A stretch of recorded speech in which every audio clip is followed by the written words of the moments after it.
Hello everyone, कैसे हैं आप लोग। दोस्तों उम्मीद करता हूँ आप लोग बहुत अच्छे होंगे।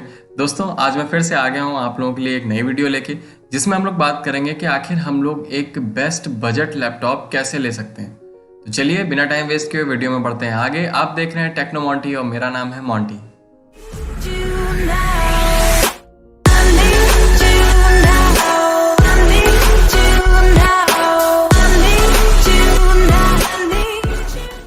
चलिए दोस्तों हम लोग बात करते हैं आखिर हम लोग कैसे अपने बजट में एक अच्छा लैपटॉप ले सकते हैं। जी हाँ दोस्तों, उसके लिए सबसे पहले आपको ये सोचना पड़ेगा कि आखिर आप किस पर्पस से लैपटॉप बाई करना चाह रहे हो। अगर आप ये सोचो कि आपको एक नॉर्मल सा काम करना है तो उसके लिए आप एक हैवी लैपटॉप ले रहे हो, तो वो चीज़ तो गलत है। उसमें आप पैसे भी ज़्यादा दोगे और आप उस लैपटॉप का प्रॉपर यूज़ भी नहीं कर पाओगे। तो इसके लिए आपको पहले सोचना पड़ेगा कि आपका यूज़ जो है वो कितना है।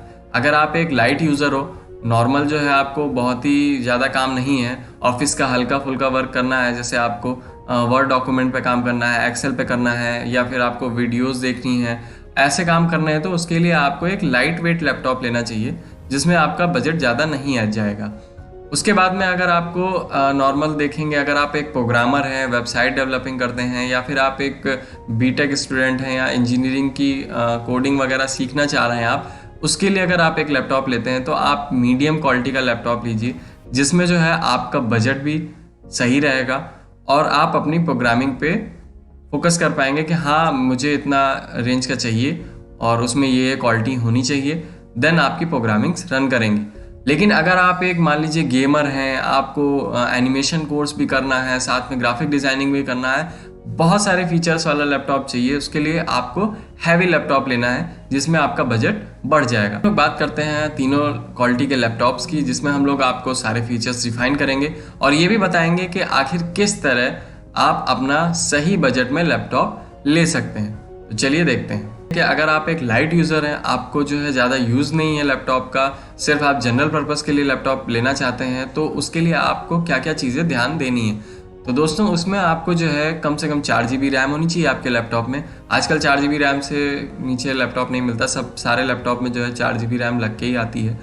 और साथ में आपको 256 GB जो है SSD होनी चाहिए आपकी, मतलब आपकी हार्ड ड्राइव जो है 256 GB होनी चाहिए।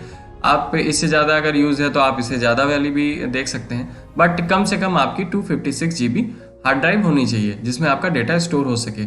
और बहुत ही सिंपल ऐसे लैपटॉप जो हैं वो आपको 20,000 से 25,000 की रेंज में मिल जाते हैं और उसमें आप जो है अपना लाइट यूज़ जो उसका है वो लाइट यूज़ कर सकते हैं। मान लीजिए आप ऑफिस का थोड़ा बहुत काम कर रहे हैं और वो आप उसमें कर सकते हैं बहुत ही आराम से। तो चलिए हम लोग बात करते हैं आखिर एक मीडियम रेंज का लैपटॉप किस तरह देखा जाए। जैसे आपको मान लीजिए कोडिंग करनी है, आप कोडिंग सीखना चाहते हैं, आपने कोई इंस्टीट्यूट ज्वाइन किया जहाँ से आप कोडिंग सीखना चाहते हैं और आप साथ ही साथ में कुछ light weighted video editing software का भी यूज़ करना चाहते हैं, तो ऐसे में आपको अपने लैपटॉप बाई करते टाइम पे कम से कम जो है 4 से 8 GB रैम का लैपटॉप देखना है, जिसमें आपका कम से कम i3 processor, core i3 processor होना चाहिए। कम से कम मैं बता रहा हूँ, इससे कम नहीं होना चाहिए। i3 प्रोसेसर होना चाहिए और i3 से लेके i5 प्रोसेसर तक आप देख सकते हैं लैपटॉप, और कम से कम 500 GB के ऊपर ही होनी चाहिए जिसमें आप अपना डेटा स्टोर कर पाएंगे आराम से। वैसे तो आजकल जो है आपकी 1 TB हार्ड ड्राइव चल रही है, बट फिर भी अगर आप थोड़ा बहुत उसमें कम करना चाहते हैं तो कम से कम आपको मैं बता रहा हूँ 500 GB से नीचे मत लीजिएगा अगर आप कोडिंग पर्पज़ के लिए लैपटॉप लेना चाहते हैं। उसमें आपको मेन चीज़ ध्यान रखनी है कि आपका कोर i3 से कम ना हो और कोर i5 तक आपका लैपटॉप बेस्ट बजट में मिल जाएगा। इस बजट में आपको अगर इतने सारे फीचर चाहिए और इसमें आपको जो लैपटॉप चाहिए इतने फीचर्स का, तो इसका बजट जो है आपका 25,000 से 35,000 तक के रेंज के बीच में आपको लैपटॉप्स मिल जाएंगे। तो अब हम लोग बात करते हैं, अगर आपको हैवी यूज़ के लिए चाहिए, लाइक आप एक गेमर हैं, आप ऑनलाइन गेम खेलते हैं, साथ में आप स्ट्रीमिंग करते हैं और उसके साथ में आप एनिमेशन कोर्स भी कर रहे हैं और आपको ग्राफिक डिज़ाइनिंग भी करनी है, तो ऐसे में आपको कैसा लैपटॉप लेना है मैं आपको बताता हूँ। ऐसे में आपको कम से कम कोर i9 लैपटॉप लेना होगा। जी हाँ, आपका प्रोसेसर i9 से कम नहीं होना चाहिए और साथ ही साथ आपकी जो है हार्ड ड्राइव जो है वो जितनी ज़्यादा हो उतना ही अच्छा है। वैसे तो 1 TB आ रही है जैसे मैंने आपको बताया, बट आप एक बार मार्केट में देख लीजिए, अगर आपको हार्ड ड्राइव बहुत ही अच्छी रेंज में मिल रही है तो आप वही लैपटॉप को बाई करें। ऐसे लैपटॉपों की जो रेंज होती है वो काफ़ी हाई जाती है और इनका जो यूज़ है वो बहुत ही हैवी पर्पज़ के लिए किया जाता है। हैवी पर्पज़ का मतलब है जैसे कि आप मान लीजिए कि ग्राफिक डिज़ाइनिंग कर रहे हैं, ग्राफिक डिज़ाइनिंग के जो सॉफ्टवेयर होते हैं वो बहुत ही ज़्यादा लोड लेते हैं। अगर आपके सिस्टम में इंस्टॉल हैं तो उनको स्पेस बहुत ज़्यादा चाहिए होता है। उस टाइम पे आपकी जो है रैम का जो वर्क है वो बहुत ही ज़्यादा होता है। रैम का वर्क मतलब जैसे आप मान लीजिए आपने 4 GB रैम पे अपना कोई भी एडिटिंग सॉफ्टवेयर चला दिया तो आप देखेंगे आपका सिस्टम हैंग करने लगेगा। तो अगर आपका यूज़ जो है बहुत ही हैवी है, आप एडिटिंग करना चाहते हैं, एनिमेशन करना चाहते हैं, गेमिंग करना चाहते हैं, आप ऑनलाइन स्ट्रीमिंग करना चाहते हैं, तो उसके लिए आपको हैवी लैपटॉप्स चाहिए होंगे जिसमें आपको अपनी रैम कम से कम 16 GB रखनी होगी। 16 GB से रैम अगर आपकी कम होती है तो आपका सिस्टम हैंग करना स्टार्ट हो जाएगा। तो ऐसे फीचर्स वाले लैपटॉप्स की जो रेंज होती है वो काफ़ी हाई तक जाती है मार्केट में। तो इनका मान लीजिए आप 50,000 के अबव ही रहता है।